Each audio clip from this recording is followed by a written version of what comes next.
This is Year of Raging Winds, an actual play RPG podcast about a makeshift crew seeking adventure and profit on the high seas. I'm Caleb, your host and game master, and you're about to listen to episode 4 of the show. The world of Saragon is full of strange and exotic creatures, including terrifying beasts typically called dragons by the denizens of the planet. Although these creatures are not really proper dragons, the name has stuck, and legends pervade, especially in the southern and eastern portions of the continent, of these mighty creatures. In reality, as you may have guessed, these creatures are what moderns would consider dinosaurs. While certainly not plentiful, there are still several places in Saragon where dinosaurs and other animals popularly considered prehistoric still roam. New Umhadi is one of these places, and the deeper one goes into the thick and mysterious jungle of the peninsula, the more likely one is to run across a velociraptor, a stegosaurus, or even the mighty Tyrannosaurus rex. Pteranodons of various sorts are common along the coast of New Umhadi. Many of these creatures are the focal point of exotic animal smuggling. A quick note on the cast before we get started. Only Adam was unable to make it to the session, so we have Connor, Jared, Josh, and Trevor all playing their characters in today's game.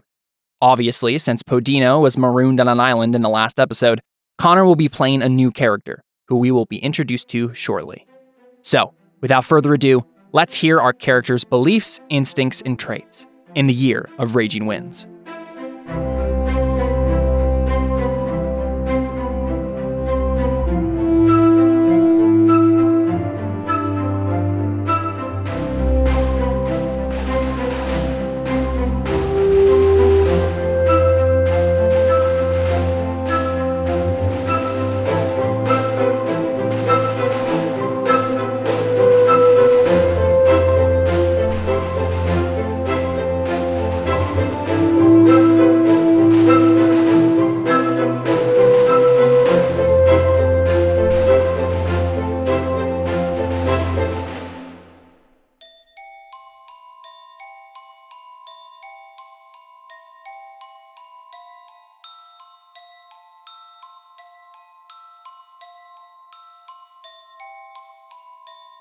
We are live with Year of Raging Winds. We're back. We're going to go ahead and get started here. Since Connor's character got marooned on a desert island last time, he has since made a new one. And I have a little bit of a situation planned for what's going to happen today, so it should be interesting to see how that plays out. So let's just go ahead and get started by doing beliefs and instincts and reading those off to see what you guys could get fate for. Jared, would you like to start us off here? Yeah. If I don't handle it personally, it won't get done. Therefore, I will stop everyone else from ruining this venture. Even though my wife is crazy, I still love her. I will prevent her from getting herself into too much trouble. Since everyone is lower than me, it's my responsibility to take care of the lesser. So I'll build up my investment. I'll build up my investment in Cadmel. Yeah, you changed it, yeah. Rulership is my natural and ordained task. Therefore, I'll make sure everything goes to plan. Instincts, always solve my problems with money. Always take the leadership position.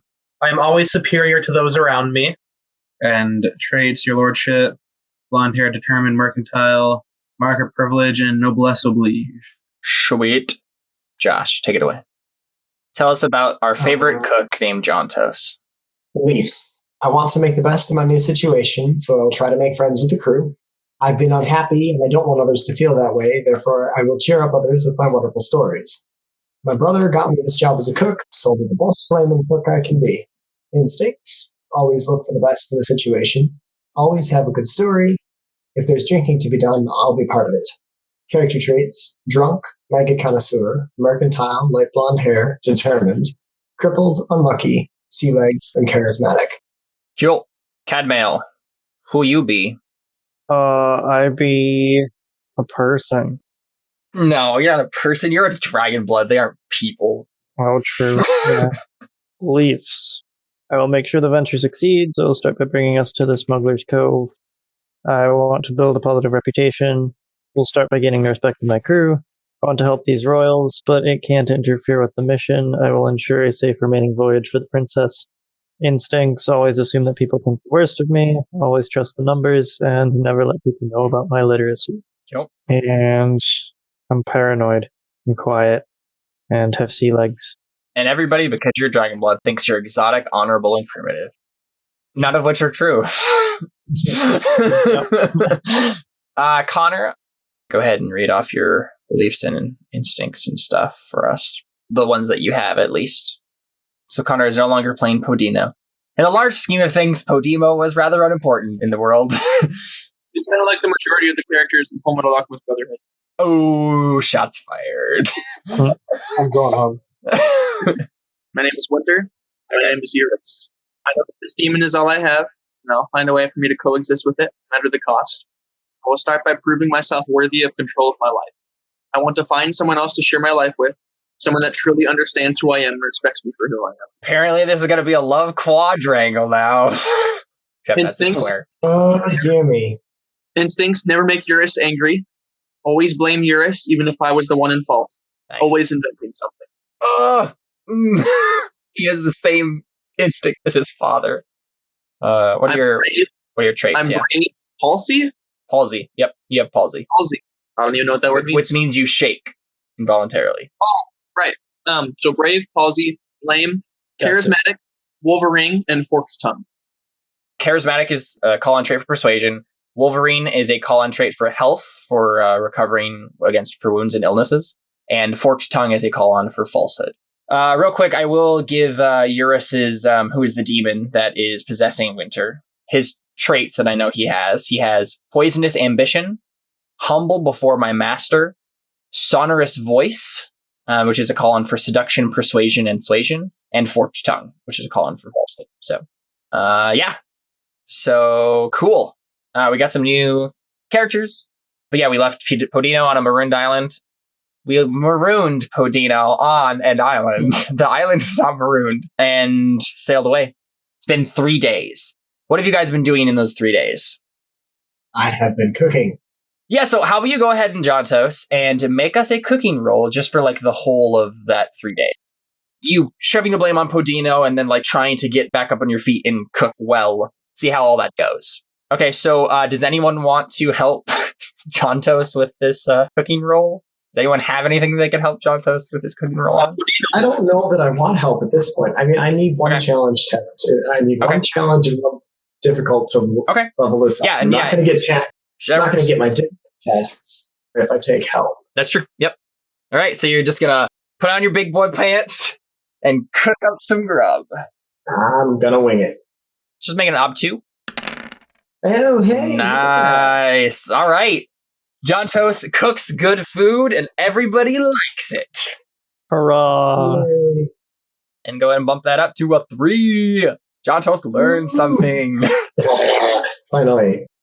After the end of that 3 days, you around the bend of that point, and you come close to the waters that Smuggler's Cove is said to be. Cadmail, what are you like doing as you're like kind of preparing for going into the Smuggler's Cove and like, you know, getting the stuff? Like what are the preparations? Like who's going to go in? How are you going to get it out? Like what's the plan? Also, like what is the Smuggler's Cove? Like tell me more about it. Like what do you think it would be and how you'd get in and all that stuff? How is it hidden? What are the islands like around here? What's the terrain? I mean, it's tropical. It's jungle, tropical. I mean, think South America, basically. Okay. Let's say it's a network of caves hidden in the cliffs. Okay. And there's a path through the water, through the cliffs to get there. Okay, so it's like some sort of like cove canyon thing that like goes in, and there's a bunch of little cliffs on either side, and kind of have to navigate your way. All right. Yeah, it would be pilot roll. Pilot. Yeah. So the captain is not the pilot. So there's someone else that he trusts to do that. The first mate or whatever is the pilot. All right. Let's make a roll. Do you want to help this roll? Does anyone want to help this roll with any other stuff? I think the captain and the crew members all kind of pitch in with their stuff. I could help with observation. Okay. Just keeping an eye on things. Yeah. I'll use falconry. You could legitimately do. How are you doing that? Like having it scout and then peck out with saw in Morse code. Okay, well, That's not how that works. Let's see, falconry. Spotting or signaling is up to, so they could signal somehow. Problem is, I don't think he's not trained to go find the places that someone should navigate through. He's trained to either like deliver a message, spot game, those kinds of things. So I don't think actually you would be able to help. You could just be encouraging. That's true. You can make an oratory roll. I don't think that would be a fork, but I think you can make a linked test, right, to inspire the crew and maybe get a dice. It would be against their will, right? Like, which is 3, so the common will factor. So yeah, that succeeds. You can that'll give 1 modifier dice to this. So Cadmail's helping with his observation, 1 for Avion's oratory, 1 for captain's seamanship, another 1 for the general crew's seamanship. And then I think I will give actually 1 more because Cadmail knows the area and probably has charts. Yeah. So that's just a general like advantage. Mm-hmm. So let's go ahead and make this roll here. It's going to be relatively difficult. And I think the intent here is to navigate into the cove safely. And technically, I probably will let it ride getting out as well. Okay. Oh no. Not a single 6. Not a single 6. Oh no! Wow. It's like a counter level roll. Okay, well, apparently the ship gets stuck. Routine? It was routine because he was rolling 9 dice. It doesn't count for you though. Cadmail, it's whatever you have your observation exponent. It's whatever that would be as if you're rolling against an obstacle 4. Yeah, so I think the ship gets stuck, right? Like I don't think like you crash into anything or I don't think we'd be going that fast. Yeah, exactly. You wouldn't like nothing like the hole doesn't rip open or anything like that. It's just you simply just get stuck. Explodes, we all die. You get stuck halfway into the cove, right? Like you get kind of like washed up against like a reef or whatever, and you just can't get out. So I think what we'll actually say, since like the stakes you don't have you have any seamanship skills, like there's not a whole lot you could do in this situation, and so I think what we'll just say, the captain comes up to you, Cadmail. His name is Leorgios. He says, "Mr. Rossos, it looks like the ship is run aground. It's going to take us a bit to get it out, but I believe we can get it out in no time. And by no time, I mean 4 hours. How would you like to proceed? Having my crew get on it right away. They're digging us out. We should be able to pull out of the reef and then go into the cove after we get all that figured out. But it looks like we're a little off schedule. Whatever you need to do, Captain, to get her out. 4 hours isn't that long in the grand scheme of things. Yes. Did you want to maybe? Again, I don't know exactly the goods that we're picking up here, but do you maybe want to send a few rowboats in and try to get the goods into the rowboats and come back? Do you think that will work? Do we have to go all the way into the cove? Probably not. No, yes. We should probably send rowboats. When I was here before, we normally sent them a little further on here. Didn't go quite as far with the rowboats, but we could send a party in now. That sounds like a good plan then. I'll crack the whip as it may to get the crew working faster. I am a little nervous though. These cliffs. We're kind of in a bad spot right now. It's pretty easy to be ambushed in this narrow pass here. Do you know if any of the smugglers are still about? You sure it's been abandoned? I mean, I think so as far as my records go. It's very reassuring, Mr. Rossos. Human are technically right. You can make a falconry roll to go check. Yeah. Well, we have Avion keeping an eye on the sky, so we'll have some prior warning, but according to my prior research, no one's used this cove for at least a couple of years. You don't see anyone offhand, Avion. There's no people waiting on the cliffs right now to ambush you, but I'm just going to let that roll ride for the rest of the whole thing, so you'll be alerted if something does happen. So, so who's going to go in the rowboats? Talia is just going to go wherever Avion goes. So, Avion, are you going to stay on the ship? I vociferously say, of course I have to go, or else something will go amiss. Right. I do. I'm assuming you're taking the mercenaries, or at least some of them, Cadbale? Yes. Okay. I think you have like 10. How many would you take? How big is the ship? I don't know, maybe a crew, maybe like the total number of people on the ship is like 35 or something. Because again, you don't have like slaves or like passengers or anything. This is a merchant vessel. Like you're supposed to be carrying a bunch of goods. And so that's what most of the space is going towards. So you don't have that many people. Okay. So it's 35. Yeah, then about 10 to 12 or so. So 10 people that are coming with. So I'm assuming you wouldn't necessarily just take the mercenaries to like lift goods or whatever. You probably have some of the like the sailors. Mm-hmm. So like how many mercenaries are you thinking? Like 5 mercenaries and 5 sailors? Yeah. Okay. That sounds good. All right. So Gen is among those mercenaries that comes with you. And leader of the little band, like I don't know the name of, but he's like a snooty looking guy with a goatee and black hair. He's a Serrano.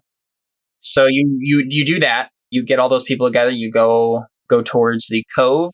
So no one else is coming. It's just Cadmail, Avion, and those people. And I guess Talia comes too, because she said she was going to go with Avion. There'd be no reason for John Totes to go. Yeah, and that's what I figured. Yeah. Not physically able to go. Yeah, I mean, it's true. So you go ahead and go into the cove. Cadmail, go ahead and make a observation test as you're going here. 3. 3. All right. All right, so you don't notice anything. Yeah, so you reach the cove. Nothing seems amiss, and you just start. You enter the cove. Who's entering? Like you have the mercenaries enter. Like how on edge are you in this situation? Like, I mean, I'm paranoid by nature. That's true. So That's very true. Avion, how paranoid are you? I'm just bravely walking forward. Okay. With my wife. Yeah, it's Elias. Yeah, it's Elias. So I mean, yeah, like Avion and Cadmail and Talia and Gen and all the rest. You're walking in. Avion's kind of like towards the front. Talia's nervously by his side, and Gen and the other mercenaries are like by you, Cadmail, like protecting you and the sailors just in case. They have their swords out. You're walking in. You see. I'm really thinking this a lot like Pirates of the Caribbean in the first movie, like that's those caves that all the treasure was hidden in, like the cursed treasure or whatever. So think like the pocketed caves, and some of it's like a little underwater, but there's like maybe like a rope bridge or two that like goes across some of these like pools. And you see like the remnants of a smuggling operation. You see a lot of like abandoned crates and barrels. You see little like some living quarters and some like dead campfires, bedrolls that were like left there. Real quick, Connor, are there bodies? Are there bodies around? Okay. And then once you get further in, you start to notice that there are dead people, dead smugglers. I see dead people. Yeah, the smugglers who were running this operation abandoned it, or as it now appears, all died. Fun. Actually, Connor, go ahead and describe for us what the dead bodies look like. Like where are they? Like how many are there? What's the condition of the bodies? Wait, is it like recent, or are they? They're all killed, like efficiently. It's not bloody. It's as if. So like their necks are snapped or like stuff like that. Yeah. Okay. It's been a little while because Cadmel had to have gotten wind of this, right? Like, and then been able to put all this together. So it's been like maybe a month. The remnants of these bodies are like I think like the bones are broken and all that stuff, but like mostly decomposed at this point. They're all in chairs and like okay. beds. So you just let them rot in the places that. Oh yeah. Okay, make a health test for Winter, having stayed here for that long with the rotting corpses. The ob is 3. What can I do with corruption? Corruption. You can spend a fate point. You can. They may then help any stat or skill test. So 1 dice, or no, 2 dice for you because you have expert at 5. I don't have any fate points, so do I? Everybody starts with 3. Okay, so cool. With the power of your corruption, managed to not be sick while he's in here with rotting corpses. This guy is really creepy already. Very impressive feat. If I do say so myself. So, where do you think Winter would be in this cove? Nowhere. It's the tropics. That's tough to say, but No. I am cooking fish on fire. Okay. It's Gollum, except he cooks his fish. So you see, like, you like turn a corner and you see this guy just like roasting fish. So again, the bodies are like decomposed. It looks like they've been there for a while. So it's not like a grisly murder scene. Rather, it's just like, oh, these people have been dead for a while. Winter, what do you look like? Like Antarius. Like Cantarius? So a younger version of Cantarius. Mixed genes of a female that is yet to be used. Right. So a younger version of old and creepy. Got it. So that's what you see. You see that guy. What are you wearing? Average emergent-esque clothes. How long have you been living here? Would they be all torn up and gross? Or? No, they're okay. They're not pristine, but they're okay. So he's trying to take care of it. Yeah, see that guy cooking a fish. All right. Avion, do you want to like just introduce yourself boldly? I was like, hello there, sir. Do I recognize him at all? I look wide-eyed and I say, oh my goodness, you have no idea how long I've been waiting here for somebody to come and save me. And I run over and I've got a bridge to sell you. in my hand and I say, want some? No thanks. No, please take it. And offering. Yeah, and I think Talia like steps in front of you, Winter, and she just like kind of puts a hand out like, hey, whoa, stay back. I shrug and then take a step back. I guess I would nervously introduce myself and then ask. I'd probably ask who you work. Wait, like, why are you here? What? How come you're the only one here then? They all died. What happened? What happened to all these people?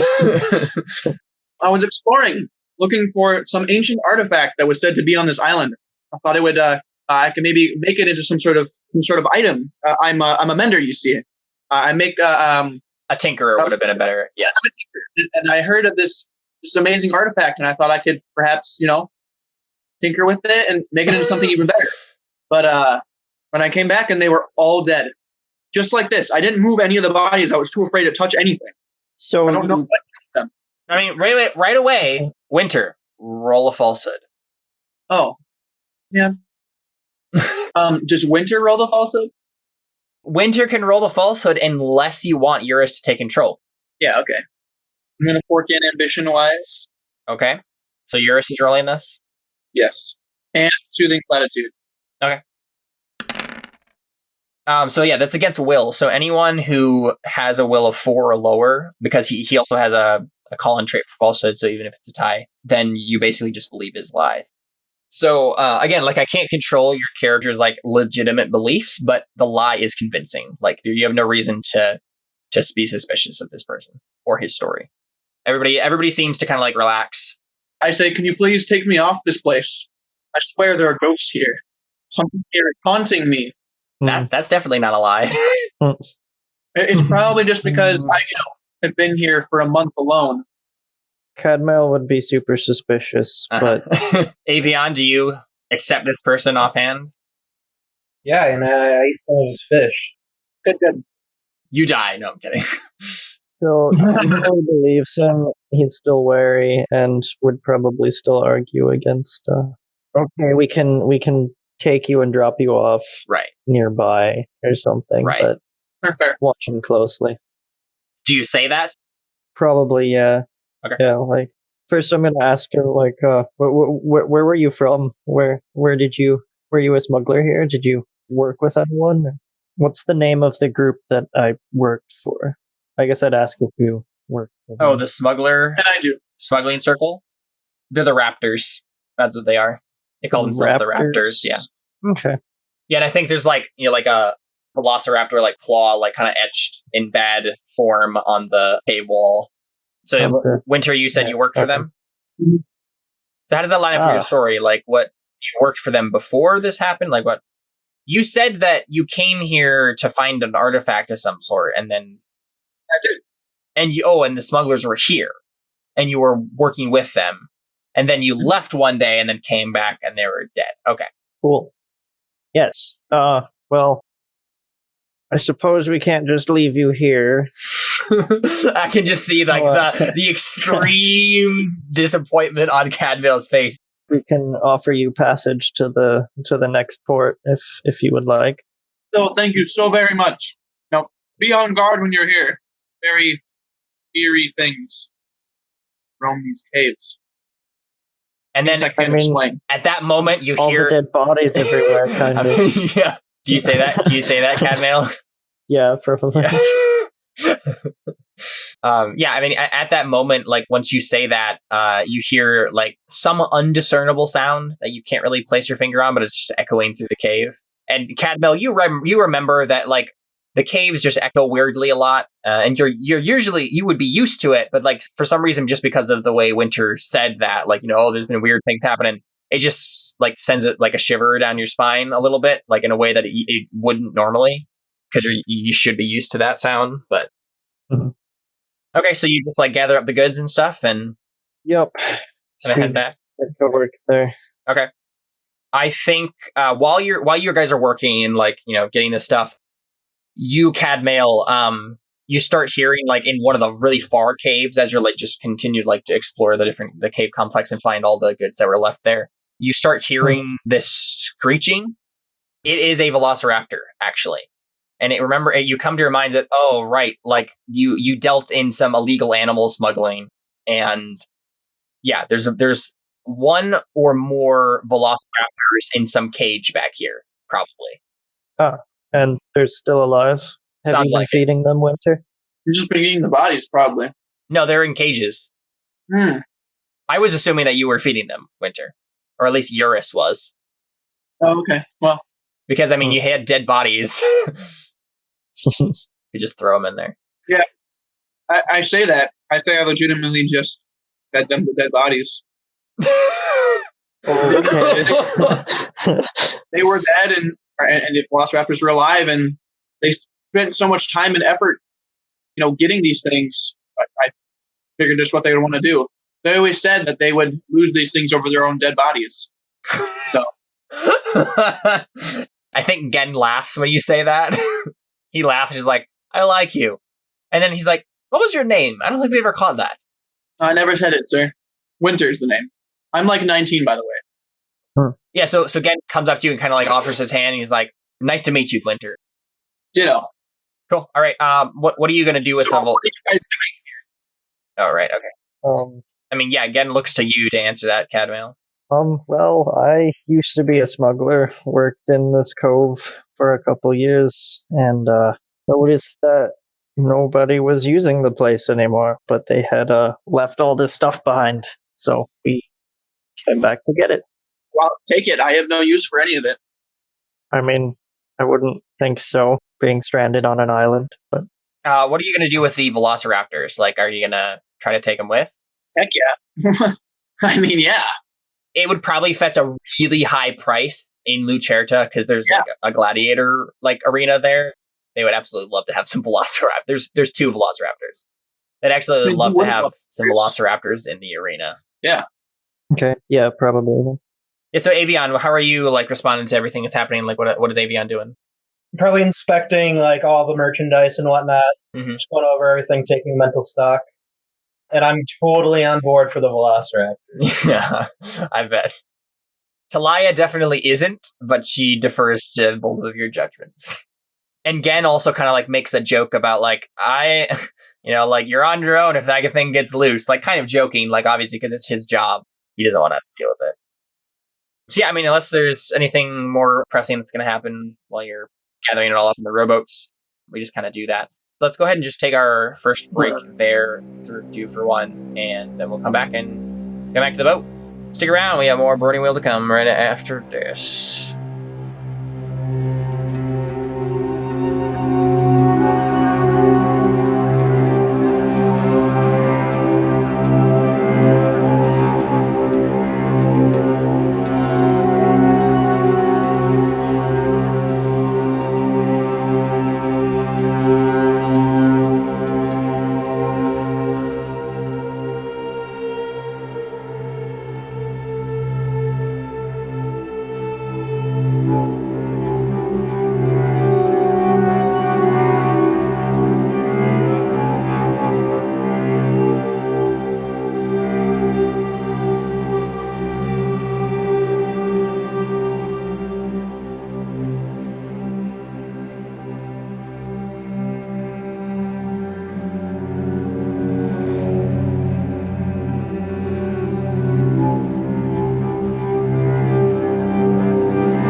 As you may have guessed, our new character Winter is indeed Cantarius' son. The one whom we've known for some time now is possessed by a demon. We've hinted about the presence of demons on Saragon in the show before, but it's time to reveal a bit more about these dangerous beings and just exactly how they fit into our setting. The legends are true.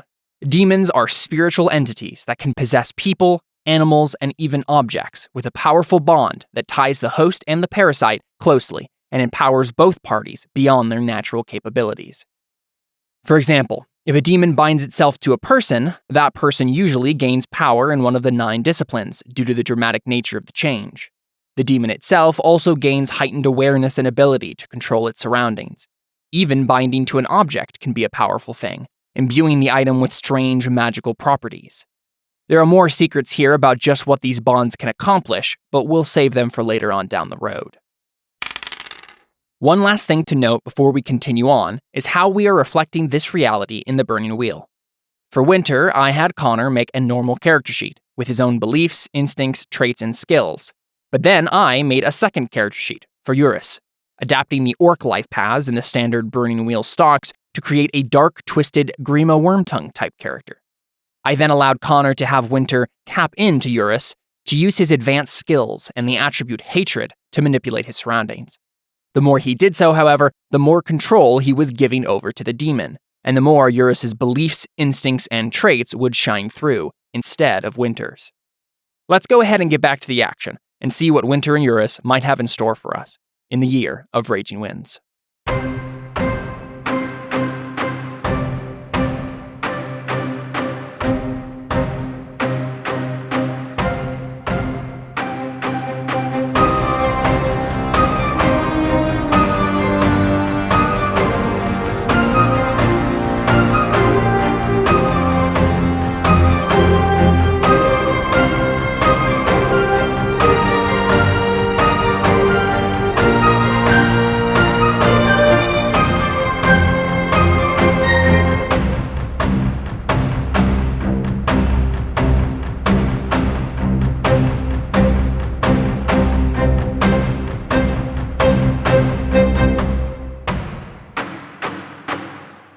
All right, we're back. So yeah, you guys get up all the goods. You bring them to the ship, and there is no trouble. You get them on the rowboat, and you get them to the ship without any difficulties. You navigate successfully. And it's about the time you basically get all of the stuff loaded that they dig out the sandbar that they had got stuck on, and so you manage to like turn around and come back. Do you want to make an appraisal or something similar to that, CAD mail, to kind of like just assess how much worth all this stuff has? Sure. What's the Probably 3, because there is quite a bit of stuff. So you can forecast stuff if you'd like, and someone can help if you'd like as well. I mean, considering that I like work with these people, I'm sure I'd know, but I'm not sure what that would mean role wise. You can just offer an advantage dice, just a plain advantage dice for you being there and having that information. Yep, you can definitely give that to Catamel.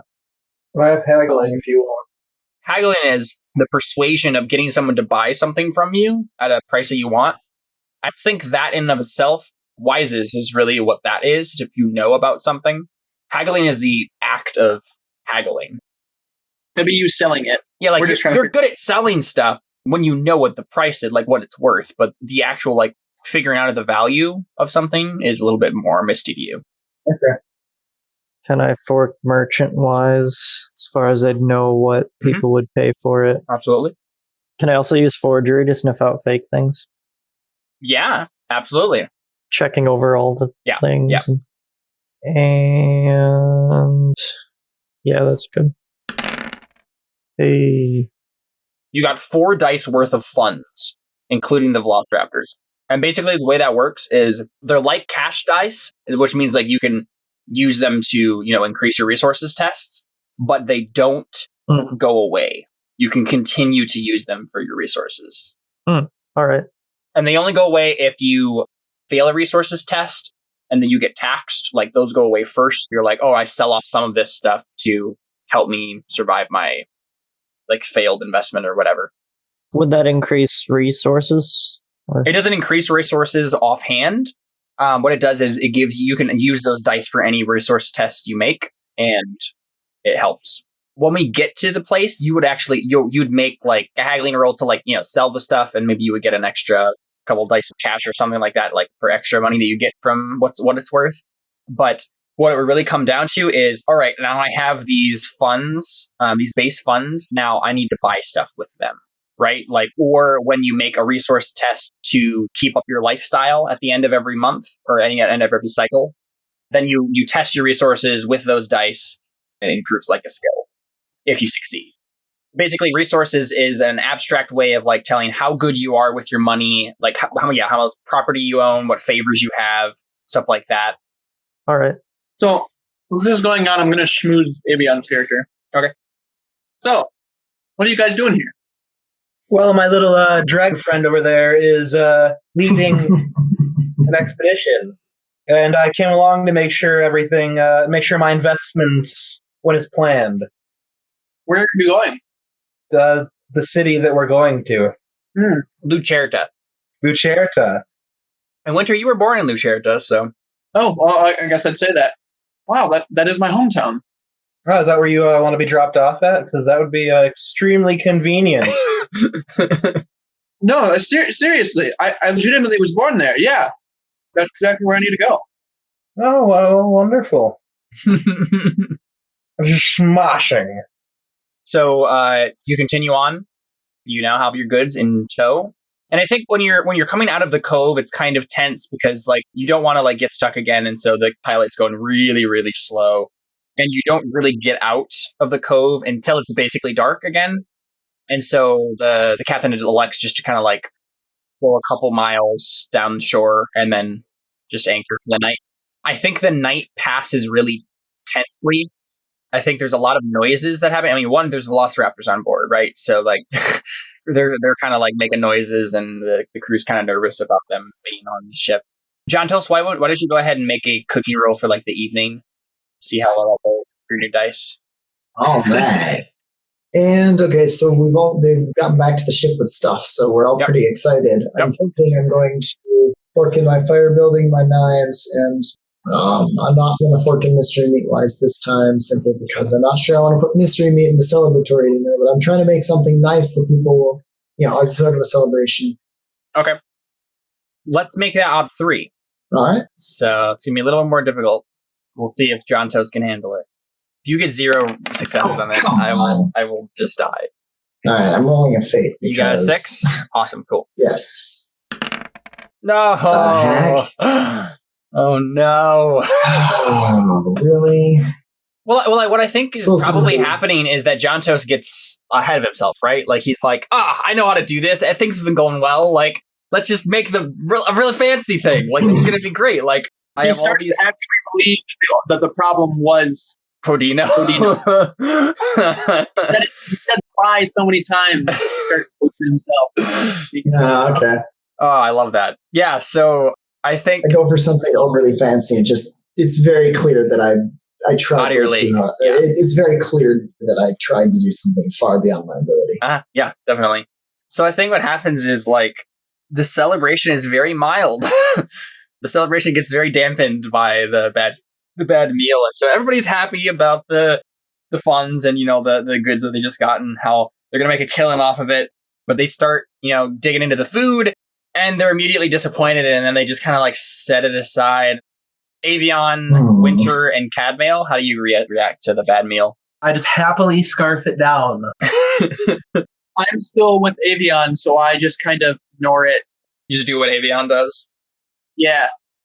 Cadmail, how do you respond to the bad meal? Your cook hasn't had a good track record so far. He'd probably still be a little disappointed, but I mean, he's not expecting much from a ship's cook. Right. Anyway, we'll probably still try and tough through it. I lean over to Avion and I say, "Is this food always this bad?" It's either a hit or a miss. Yeah, I don't think anyone like comes up to you, John Toast, and like tries to like beat you up or whatever. But like, there's some dark looks being shared because you earned yourself some grace with that 3 days of like good cooking. But now everybody's like, wait a second, really? Like, come on. Thought we were past this. This again? Yeah. The day or the evening passes, and then it is morning again. You guys kind of head off. You get a few miles down the coast before observation test time. 3. You're on the sea, just going along the coast, and there's something that if you spot it in time, you can deal with. Yeah, so Cadmail spots a ship on the horizon. It's actually coming from behind you. It's gaining on you somehow. It looks like a smaller ship, so it looks like it's a pretty, a fast-running ship. You're in a heavy merchant ship. It's laden with goods. You're not going super fast.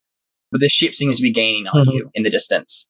And as it gets closer, you're watching the whole time because you have the observation. You succeeded on the observation and stuff. You notice about as soon as it gets into focus enough for you to see what it looks like, make a merchant-wise check for me. 1. Merchant-wise? Yeah. Okay.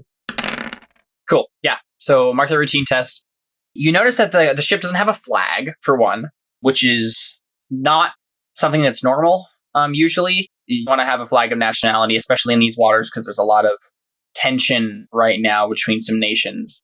You also see, and I'm not sure exactly what this be. If you can think of something, then feel free to jump in. But there's some sort of signifying mark or way that the ship is behaving, or the people on the ship that you can see that gives them away as pirates.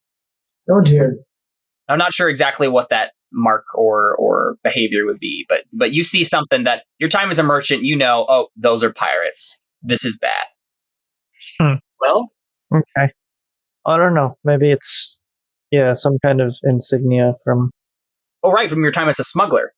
So let's say it's a more or less unnoticeable to anyone else, little mark on the side of the ship. But because you're a smuggler, you've seen, most of the ships that came into the cove bore that mark.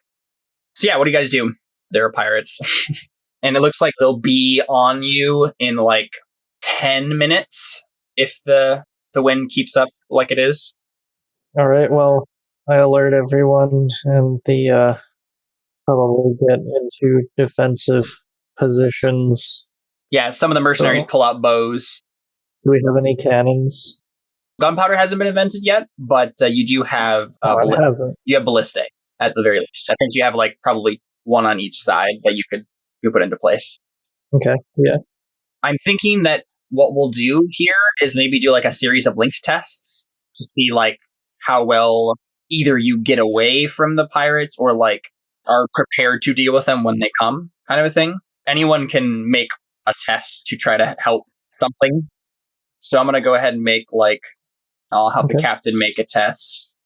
He's going to go ahead and make a seamanship test with some modifiers for his crew, just to generally keep the ship going as quickly as possible, so you have more time to prepare. And I think this is going to be against their seamanship roll.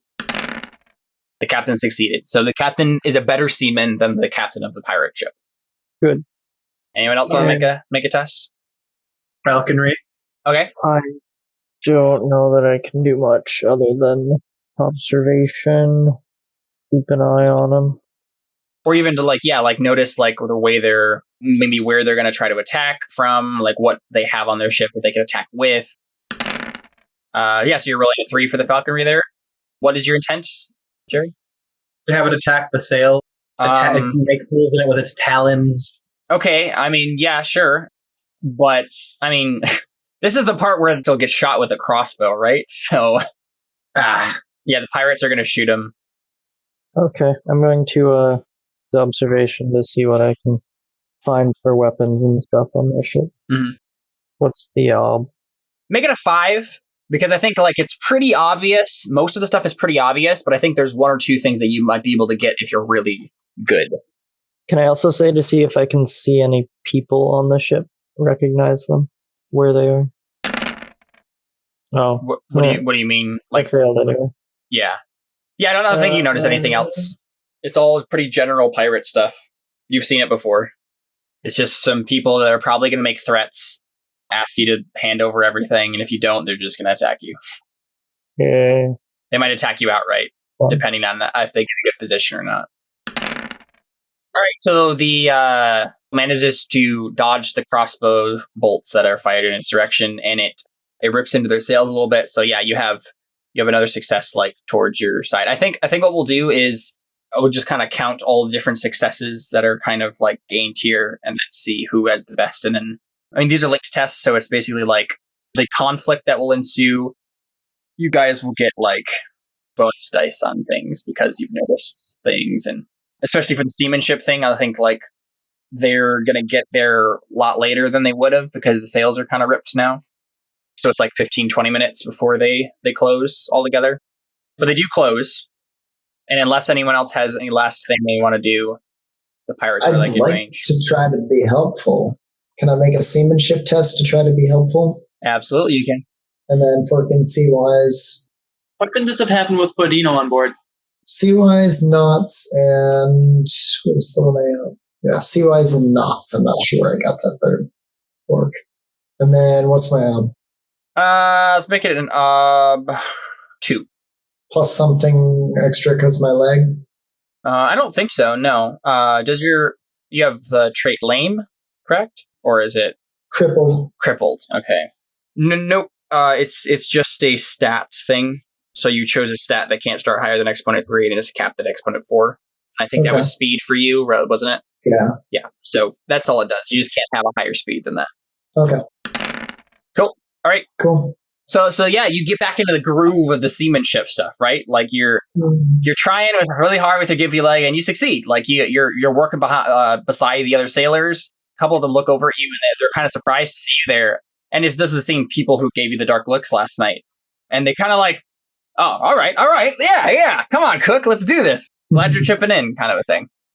And yeah, so they close. I think you have a moment in which you could probably call over to them and try to negotiate something or talk to them or do something else to stall them. If anyone wants to do that. I have extortion. You want to try to extort the pirates? I mean, I don't think I can use bureaucracy against them. Wait, what are we doing? Are they boarding or what? There's a moment, like right before they kind of get into range, that you could probably call over to them and try to like talk to them. Otherwise, they're going to close into range and you're not sure what's going to happen next. They might just attack outright. I'm going to use my accounting to baffle them with my my math skills. If you attack us now, you will suffer a loss of 3,000 quid. Can oratory be used to frighten people? Yeah. Okay. It's to sway a crowd, right? Like, you could legitimately just oratory the pirates and say, "Leave now! And never come back. Flee for your lives!" Yeah. I'll use Lawwise to tell them exactly what laws they're breaking. I quote the entire scene from Lord of the Rings where King Theoden fought men. Oh, so you're going to use an oratory on your people. You do either. At the same time. Okay, so your intent is to be so intense and inspiring to your own men that the pirates are like intimidated by it? Yeah. Okay. I'm down with that. Make that just op 3 because it's against their will of the crowd, and it's still only 3 for everybody. The common number. Connor, do you wanna add something to that? For oratory? You can help with any skill. Intimidation, No, with any falsehood. skill. Persuasion. How are you helping with persuasion? Because usually persuasion is a one-on-one thing. You could probably finagle it to do that, but I mean, I'm just trying to convince them to be brave. Okay. Yeah, I mean, I think what happens is, Avon, you're doing the whole Theoden speech, right? Like, you're like, this is a good day to die kind of a thing, and you're like, making them be all intense. I'm from the more logical point of view of no, we can do this. What I'm actually thinking, Winter, is that you're going up to specific people and saying this. Yeah, actually, as far as that goes, can I help with appraisal or accounting as far as counting the advantage between essentially what Connor was saying? No, I know what you're saying. We have these weapons and they have those weapons, and if we put them together, let's do it. Let's make an appraisal. We have so much more to lose than they do. We have to win, guys. So this is his dice there. So you got another success, Jared.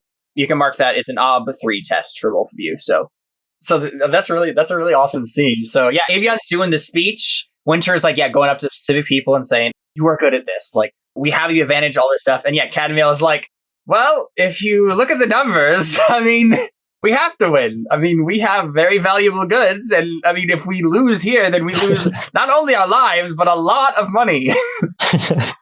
Yeah, so what happens is, I think because of all the things that you succeeded on, I think, yeah, they hesitate, right? Like, they're getting upside you, and where normally they would just probably, like, outright attack, I think, yeah, the captain, like, he looks like he's in charge. He comes, like, to the middle of the deck, and he just kind of, like, they're making pace with you now, like, right behind you, like, just enough so you guys can't really fire on each other, and just far enough back that, yeah, like, it would be kind of inconvenient to try to fire at each other. But he yells across the distance, and he says, "Give us all your gold, and we will let you live." Give us all your gold, and we'll let you live. Do you actually say that, Winter? Yep. He doesn't respond to that. Does anyone else say something? Well, we're worth much more alive anyway, so, if you want to maximize your profits, you should keep us alive and take us as slaves. I think Talia, like, gives you a death glare. I probably muttered that under my breath or something. Yeah, but I think Talia's next to you, and she, like, what are you...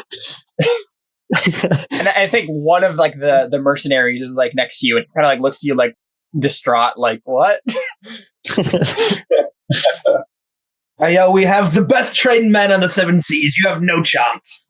There's basically only 2 Cs in the entire In world. the 2 seas. I've gone over the numbers. You have a 30% chance of winning, so... What I think I want to do here, I think I want to do a duel of wits. I think there's definitely a chance here that you guys can just, like, persuade the pirate to just leave. But I think, yeah, it's going to take a little bit of work. We're about to start a duel of wits. I'll walk the players through the basics of the duel of wits mechanics in the actual session itself here in a moment, but I thought we'd take a slight detour to talk briefly about the social combat of the duel of wits in more detail. The Duel of Wits is an extended conflict mechanic used to resolve debate and argument in the game and at the table. Characters use verbal attacks and maneuvers to overpower and destroy their opponent's arguments and make themselves appear, to all witnesses, correct. The purpose in such a duel is not to reveal the truth, but to put forth your argument in the best light while dismantling your opponent's position, and to convince the audience that you have struck on the truth while your opponent is mired in half-formed thoughts and naive delusions. The Duel of Wits is designed to simulate debate and argument. A speaker convinces an audience of the merits of his point. It is not designed to change a single character's or player's opinion. While this is possible, it is not the goal. Though the Duel of Wits cannot make a character like or believe anything, it can force him to agree to something, even if only for the time being. Rather than fighting with axes and spears, a Duel of Wits is fought with words. Thus, your main battle skills are interrogation, oratory, persuasion, poisonous platitudes, religious diatribe, rhetoric, or suasion. Command, conspicuous, etiquette, extortion, falsehood, intimidation, seduction, soothing platitudes, and ugly truth are used in support roles. To begin a duel of wits, there must be 2 sides willing to defend their disparate positions. Each side clearly and succinctly states its case. Each side briefly describes their point and what they want. Both sides must then agree to the terms of this debate before continuing. This is essentially a metagame condition. If I win, you'll do X. If you win, I'll do Y. Each player states his terms and agrees to abide by them. Rather than shed blood and break bones, we undermine points and damage egos in the Duel of Wits. The body of argument represents the strength of your position at the start of the debate. Once the cases have been made clear, each side rolls their core body of argument skill. Add any successes from the skill test to the lead character's will exponent. This total is the body of argument for this duel. For intimate or personal arguments, use persuasion for your body of argument roll. For big showy debates, use oratory or rhetoric for your body of argument. Use interrogation, poisonous platitudes, and suasion when engaged in their specific areas, harsh questioning, intrigue, and religious matters. If you don't have one of these skills, test unskilled using will. 2 successes equals 1 point of body of argument in this case. In this case, 2 successes equals 1 point of body of argument. In a duel of wits, players plan their strategies a few moves in advance. They build a hand of actions in order to outwit and overpower their opponent's feeble arguments. In Burning Wheel, we call our round the exchange. Each player plans 3 verbal actions for the exchange and writes them down in secret. We call this scripting. Each action and the opponent's opposing reaction is contained in a smaller time segment called a volley. Players take one action per volley. Their actions are then played against one another. Once the actions for the exchange are scripted, the GM calls for each volley of actions to be revealed, one at a time. Each action is spoken and resolved before moving on. If one side's body of argument isn't reduced to 0 at the conclusion of volley 3, start a new exchange. Both sides take a moment to choose 3 new actions. Once both sides have scripted new actions, play the exchange volley to volley as described above. There are 7 actions a speaker can use in the Duel of Wits: avoid the topic, dismiss, feint, incite, obfuscate, point, and rebuttal. We won't go through them here, though we may come back to them later on in Crow Inquisitors. For now, let's get to the Duel of Wits, in the year of Raging Winds.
Okay, so the way the Duel of Wits works, first thing we got to do is we got to decide on terms. First, we have the statement of purpose. So each player briefly describes his point and why he is right. State your case in an early fashion, blah, blah, blah, blah, blah. You agree to terms. So basically, yeah, your points is we have the better stuff and you will lose if you attack us. And the other side is basically the same thing. We have to agree to terms. So this is basically a metagame thing. So it's basically, if you guys win, what do you want the pirates to do? Give us all their gold and leave. Yeah, well, No? essentially just leave us alone, yeah. Leave you alone? Okay. So usually this is against like one main person, and then the other people are helping. Who is like the main negotiator in this situation? Avion. Avion? Sure. Okay. The main skills that you use for this is interrogation, oratory, persuasion, business platitudes, or rhetoric. You should have one of those skills. You could use oratory in this occasion, Jared. So we roll for it? This is a links test? No, basically what this is you're going to be doing, it's going to go down in volleys.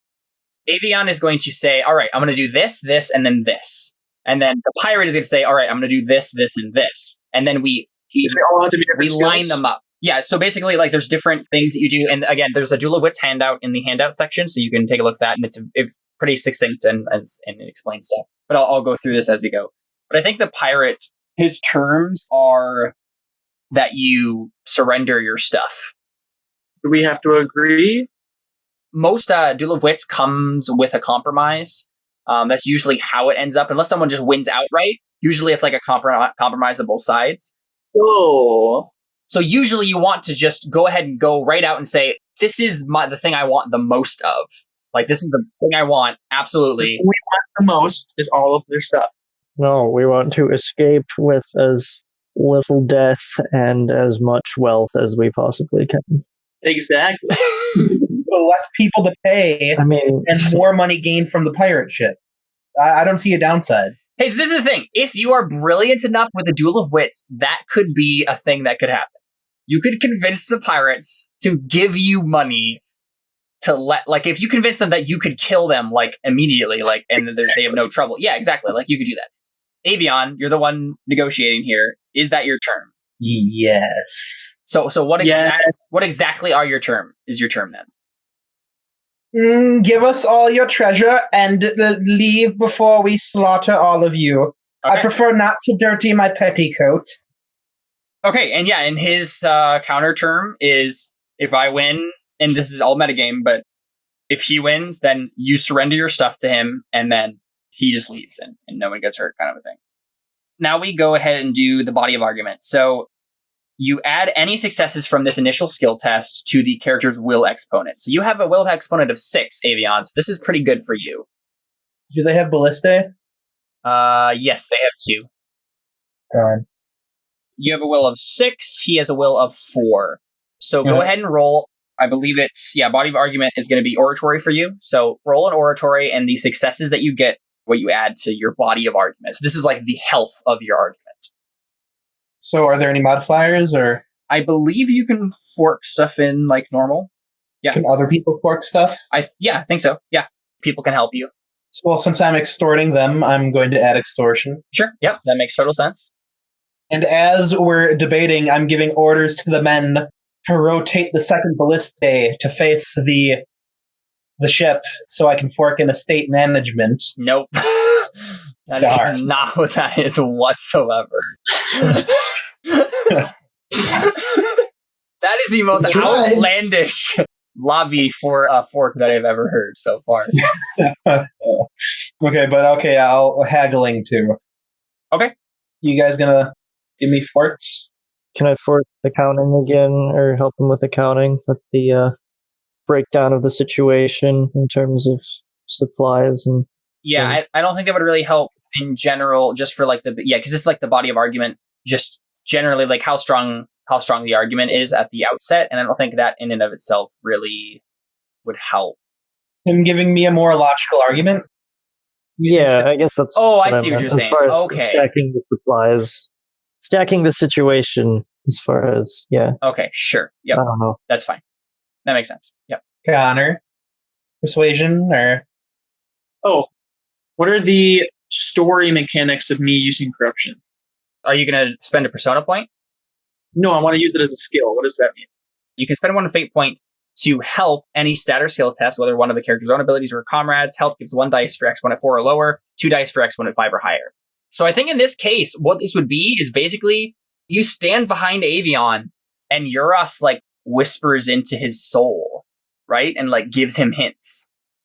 But that's not what he wants to do. He wants to get the credit for it. Okay. He doesn't want to get out of the situation. He wants to use So I think it would just be persuasion. Okay. Not poisonous platitudes? And you could do poisonous platitudes if you wanted to. So what would be the point of corruption again? What would be the story reason for me using corruption? Like, what would that be? Literally, it's just like having the demon step in and help you with things. Okay. So that means I turn the character sheet over to him? That's what I'm confused. Like, I'm just been going back and forth between the roles of what he's like, all right, you do this, right, and then I'll do this. Now I get that. Yeah, basically what corruption is it's Winter in charge of his own body, calling on the power of Euros, but not giving complete control of his body to Euros. That makes sense. So you just helping with persuasion then? Yeah. Okay, so just add another dice then, maybe on. Josh, you got anything? I guess I suppose I could maybe help with persuasion. Okay. I'll throw in my persuasion alongside then, I guess. Does my wife have intimidate? Yeah, she could help with intimidation. Okay. Ooh. They won. Wow, and he has 4 6s, so I'm going to go ahead and spend 1 of his fate points. They got 2 more successes. All right, so the final count here for you, let's see, is Jared, you have 13 body of argument, and he also has 13 body of argument, so you both have the same. Okay. Because he only has a will of 4, so he's adding it to those successes. Yeah, so you guys have pretty equal arguments here. Okay, so the duel. So Jared, pop open the Duel of Wits handed if you haven't already, and then go and take a look at those different options there. Basically, the way we're going to go through this is we're going to, without telling me, you're going to pick 3 of those things to do. You have to choose a specific order for them, and you could do 3 of the same thing in a row if you wanted to. But this is basically how you attack the argument. So you're like, all right, I make a point, and then I dismiss whatever point that he's going to make, and then I rebut the point. Me, as the pirate, I'm going to choose 3 of those things, and then we reveal them, and then we play out with role-playing each of those volleys.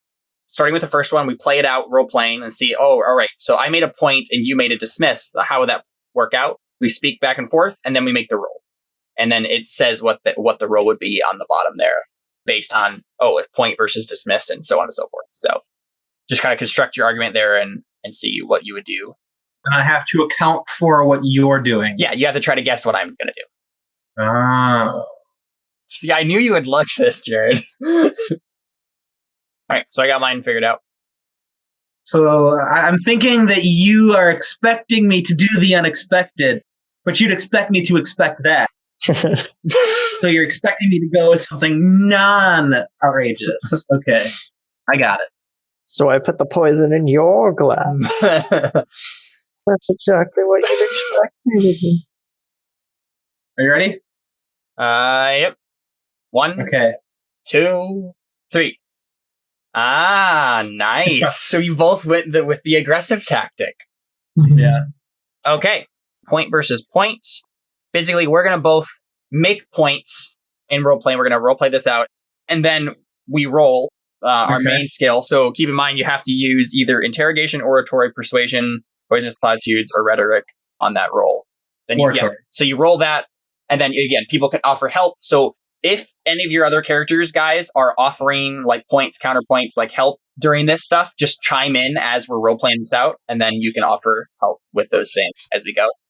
We roll the final thing and then we'll decrease that from the body of argument because neither of us, we're not going against each other. We're just going against our arguments. So yeah, I think he opens off with, I obviously have the better weapons. And you, what? A merchant ship? A fat merchant ship? Right for the picking. If you let me come aboard your ship and take your goods, then no one will be hurt. You do realize that we are pirates. We've been doing this a long time. We know how to get our way with violence. Okay, so then I make a point. Yep. I mean, we're playing this out. Like, what would you say to that? Do they actually have better weapons than us? Not necessarily better weapons, but more weapons. Like, everyone on the pirate ship is armed. And you only have the mercenaries that are armed on this ship. You may have quantity, but we have quality. We have the best Marines money can buy. You just so happen to attack the most well-funded expedition of this age.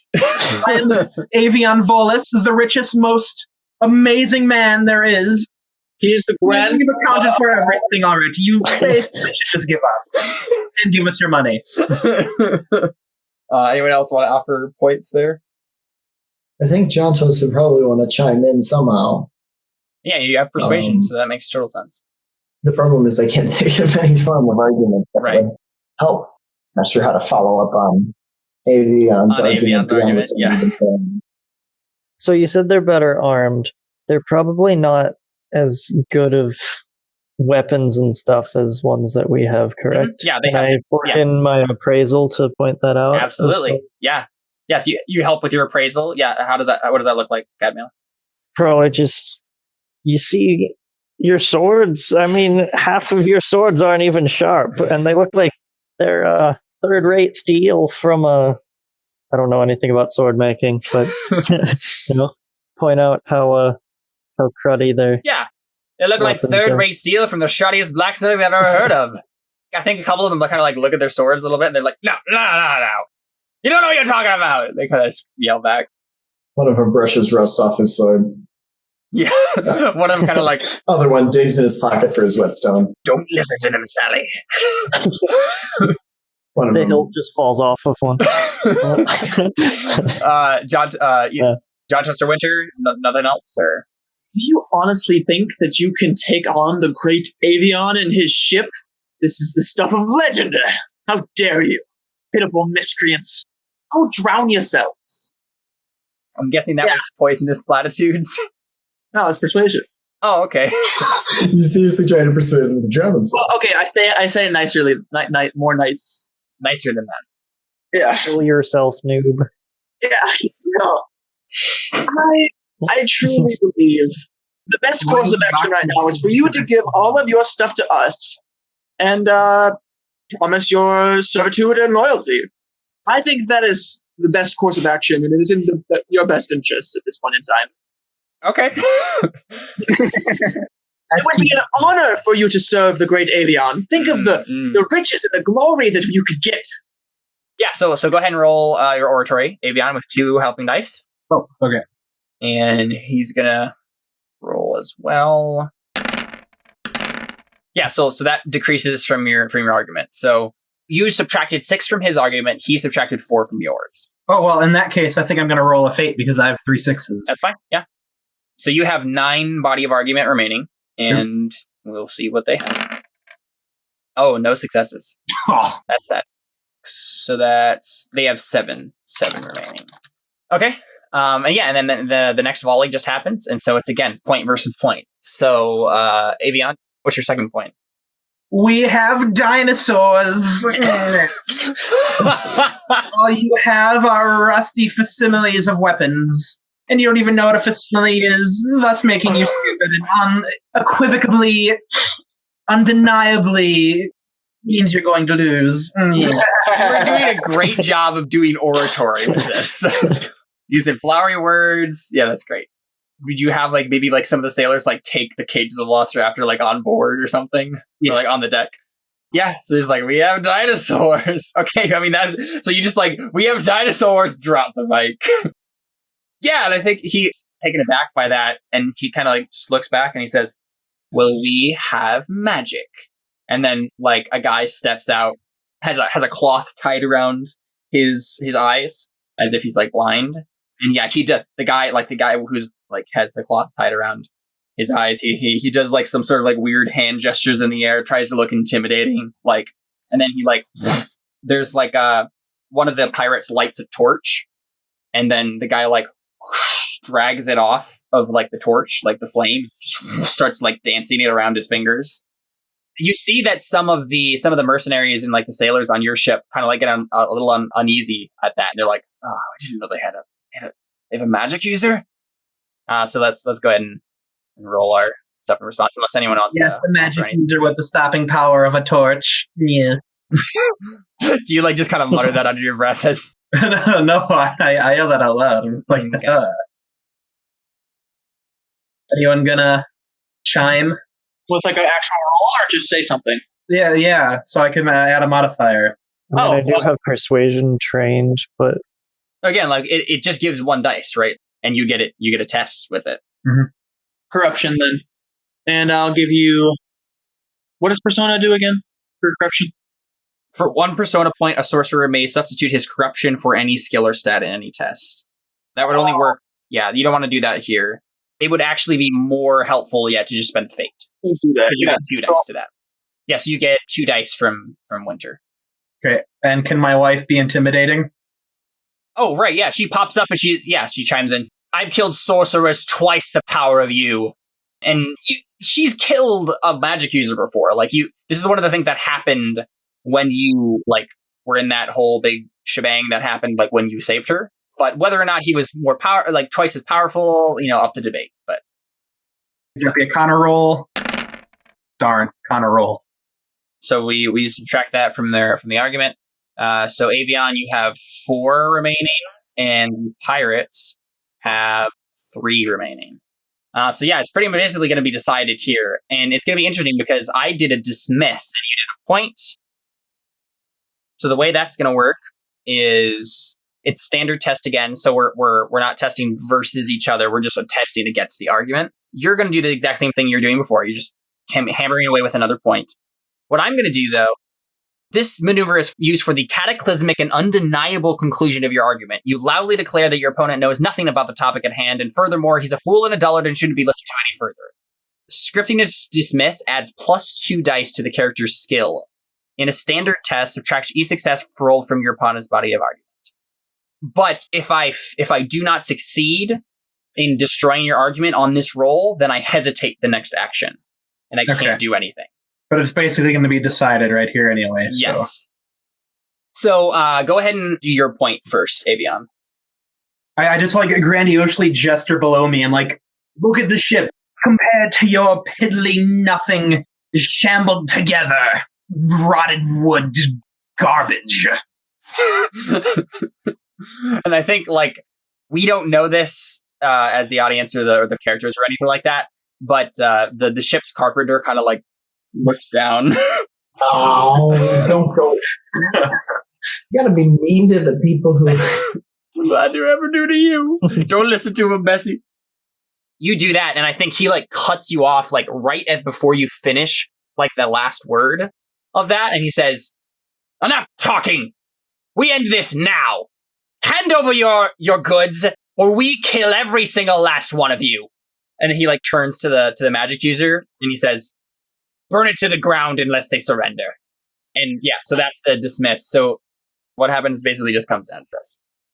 I mean, what if we just gave them a share of the gold to leave us alone? Never surrender. They need someone to sell it to. A lot of it's not going to be very valuable unless they could sell it in port. We could offer that. That's his role. What? Garbage. Well, time to metagame. So just like to point out that the only way to win unconditionally in a Duel of Wits, like you get what your term was unconditionally, is if your body of argument was not touched. And so it is impossible. Like this is a compromise. Like this will be a compromise. They will not get all of your stuff. Like you don't have to worry about that. But like what the margin is here will decide like how big the compromise is and on whose side it favors. So I have oratory.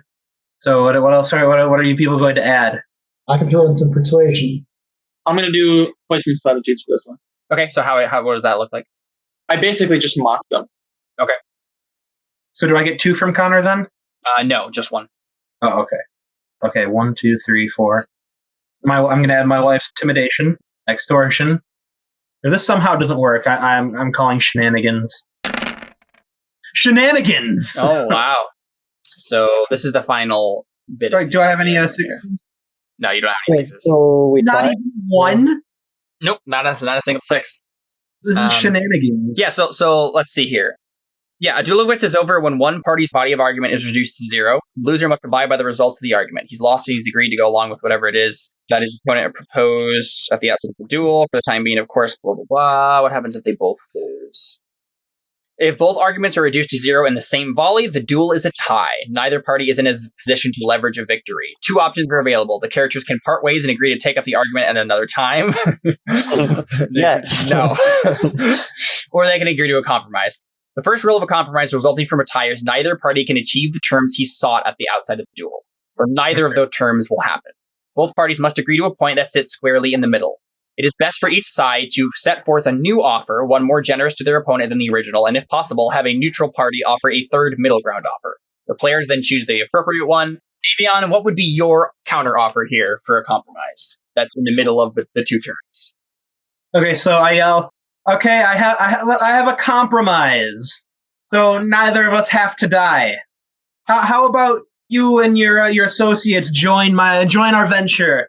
And I'm a pretty spectacular businessman, if I do say so myself. And why would you want to join the one of the most successful businesses in the world? I dare say. Do you want to permanently work with these people? Oh yeah. Just give them some money so they leave. Twice as much as you're able to sell it for, if not even more.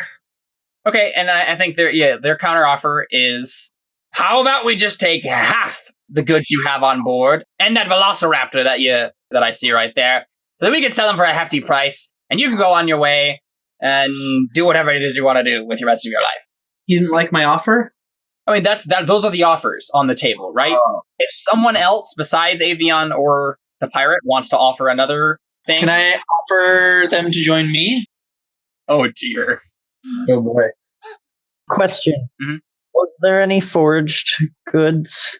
I forgot to talk about that. Yes, there were actually some works of art, so like paintings and sculptures and stuff like that had been smuggled. That all of them are like undeniably forged. Like it's not like, I think it's 1 fun's worth, but it's worthless ultimately, and that I didn't count that within the 4 dice that you got. So you have that extra fake goods that's not technically worth anything, but you could probably like peddle it off somewhere if you were careful. We could try and pass those off to them. Or at least absolutely. Is that what you offered forth then, Cadmail? Yes, yeah. Yeah, so you're like, yeah, we give you all of this, all of these sculptures and paintings. Mm-hmm. So all of the sculptures and paintings, is that the extent of it? Or? I mean, they specifically asked for one of the Velociraptors. So one of them then too? Probably just go with that, yeah. Okay. What do you think would be the most logical character thing that would happen here, like in the narrative? Probably them getting the forged goods would seem to be the most logical. Okay. Yeah, I'm down with that. It depends on whether or not they know about Jared's reputation, though. It depends on whether or not they actually think he's awesome. What do you actually have of the reputation, Avion? Like, how many dice is it? A reputation, 2 dice for 70 businessmen. 2 dice. Okay. I mean, that's pretty good. Let's legitimately just take a vote here, right? Like, who thinks that Avion's initial offer of join our enterprise, how many of you think that would be the logical place for the narrative to go at this point? I would say no. I don't think the pirates would just willingly join with their victims. Right. I don't think anybody either. Who thinks that that the pirates' offer of give us half your treasure and the Velociraptor? If I can pass off the fake goods as... Yeah, okay, I mean, let's just go with the that. half that they're looking at, yeah. That seems like the one that we wanted to do, so that's the third one. I think there's probably going to be some sort of role there involved to, like, try to pass that off to them. Because, again, like, yeah, just because you got the compromise doesn't mean that it just necessarily, like, happens that way exactly, like, because there is a possibility that... Haggling, Jared. That is the terms that are agreed upon. We will give you these priceless paintings and sculptures that you can peddle somewhere, and this Velociraptor, as long as you leave us alone. Oh, not the Velociraptor, I don't think. I think we throw in extra forged goods. You don't have any extra forged goods. You were going to give them all the forged goods. I mean, why would we give them a Velociraptor?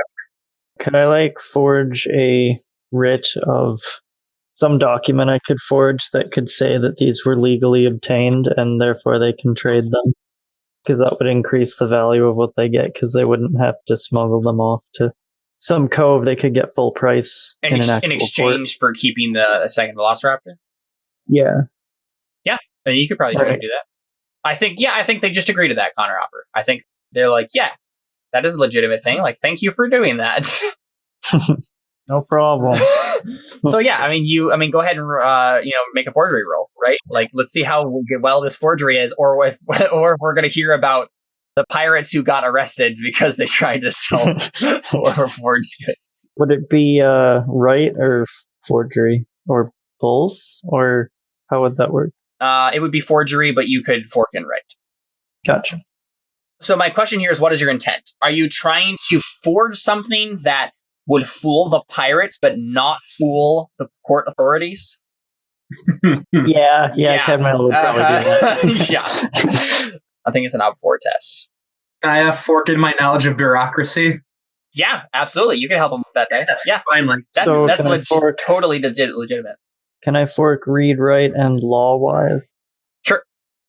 And actually merchant-wise, because it's a merchant document. Nice. Is anybody else good at writing documents? No. I don't think Winter or John Toast know how to read or write. All right. Just enough. Awesome. All right. Yeah. So I mean, you totally do that, right? Like, this all goes off without a hitch. They're totally fooled by it, and they're like, "Yes, this would fool anyone. This is perfect. This is exactly what we need." And yeah, and then they head off with a wave. And I think the sorcerer looks a little sad that he didn't get to burn things, and he kind of like just lets the fire just kind of die in his hand. He's like, "Oh," but yeah, they sail off. Awesome. Well, that was a very successful encounter.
We're almost done with today's episode.